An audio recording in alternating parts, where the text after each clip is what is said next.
Good morning, students. In the last session, we saw how to write personal letters. I hope you have done the homework that I gave you in the last session. Today, we shall see the formal letters. Say the formal letters are official letters. We have got official letters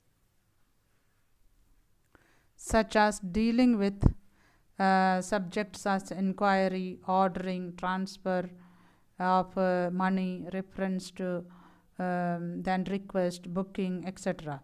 We have all these points in the official letters. Now we also see business letters are also known as formal letters. Now what we have to remember in this, we should not write any personal or intimate things in this, or we should not be very informal in this. We must keep up the necessary tone of the formal letter. Now let us see layout of the formal letter. First one, we have the writer's address as it is in the personal letter. Second, we have got the person or to the company to whom we are writing. That person's address is to be written after the date. So first we have the person who is writing the letter, then the date, then the person to whom we are writing. Then we must keep up to the formal way of greeting. In the personal letter, we saw dear ma'am, dear uncle, dear mom. We were using like this. So here we use dear sir if you are writing to an official person. And if you are writing to a lady, then you must write a dear madam. If you are writing to any particular official or greetings, then you must write a dear sirs. This should be followed by a comma. We must remember that to put a comma after the greeting. Then we have got the subject with which the letter is to be written. Say we have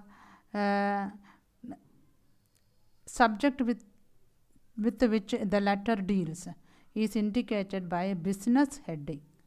Look at the business heading that is written in the middle of the writing space. That means we write a subject. So first we have person who is writing, then we have date, then we have person to whom we are writing, then we have the greeting dear sir or dear madam, then we write a subject. Say for example, we are writing a letter to principal for asking for permission to excuse the fees. So we write subject excuse for the fees in the second term. So we have a subject there. Then we have got in the middle we have to write this business heading. It is underlined. Very often we see in the letters it is not underlined. So it is good that we underline this heading. The heading makes the filing of the letter easier. So this is easy for the officers to file it up. Then the second what we have to remember is if it is a letter to the response to the communication, then enable the addressee to identify your correspondence. How will you do that? You must tell when to which letter you are answering this. That means you must make clear to the person to which letter you are making this response. So next we have got the body of the letter. The body of the letter must be from the margin and put in a new paragraph. So you must remember. So we have got already the second paragraph now. Divide the body of your letter into paragraphs. So don't write the whole thing in one paragraph. You must always remember to split your matter into different paragraphs, both in personal letter and in business letter. Then at the end we have to use the subscription yours faithfully. Here we have got yours faithfully by a comma. Here we have to use full signature. You remember in the personal letter we had to write only the first name. Here we use the initial also, either the initial or the first name plus the surname. See, we can write everything here. But in a personal letter only the first name is used, and below your full signature, write clearly within brackets your full name. Full name means your name and the surname. So we have got the layout of the formal letters. Now let us see what are the points that you must remember while writing the letters. First of all, it should be brief. It should be brief, to the point. Don't beat around the bush and write unnecessary things. It should be to the point. If you are writing for a permission, give the details of that particular thing only. Now let your letter be clear.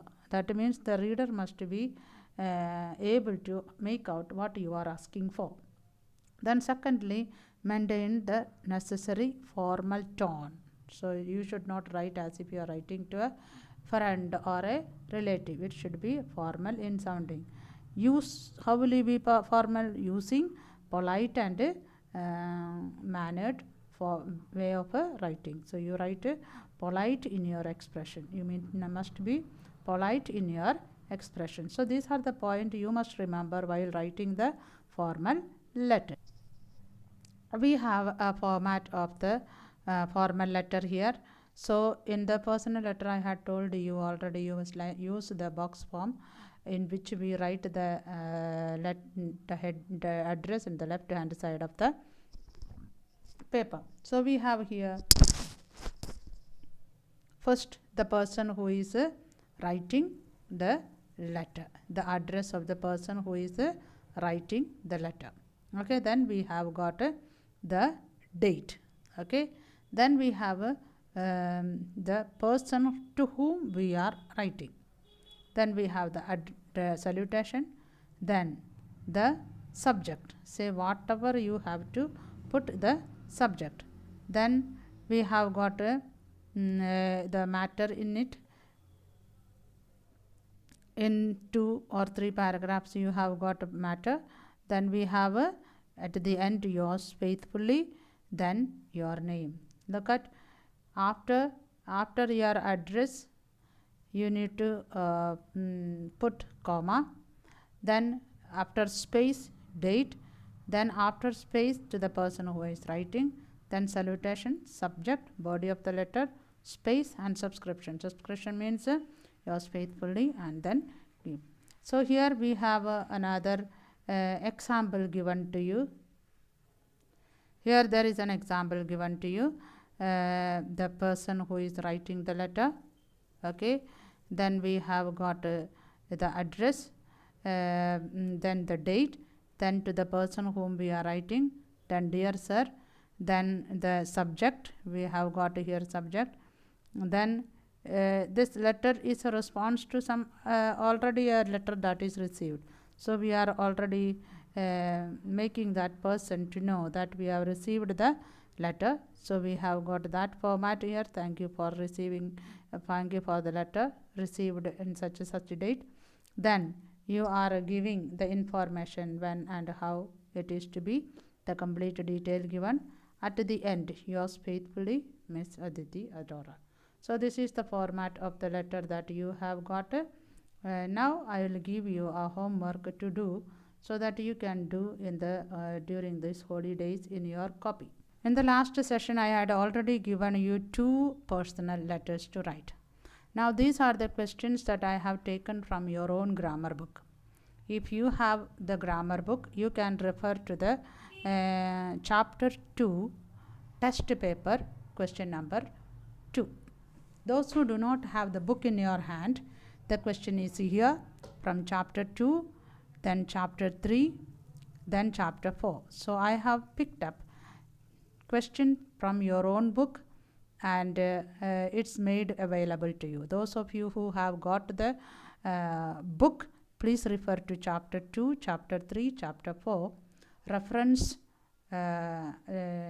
say test paper, that second question in every chapter. So you have to do these questions. I have given you 1 personal letter and 1 business letter. You will be writing both of them. Both the letter you will write in your copy. Business letter and the personal letter, both you will be doing into your copy. All those who have not yet got the copy, try to do it in the rough copy or rough paper anywhere. And when you are able to buy the copies, you must put them back into the main copy. I will be checking these homework when I get back into the class after the lockdown. Till then, stay safe, stay home, and do your work at home. Thank you.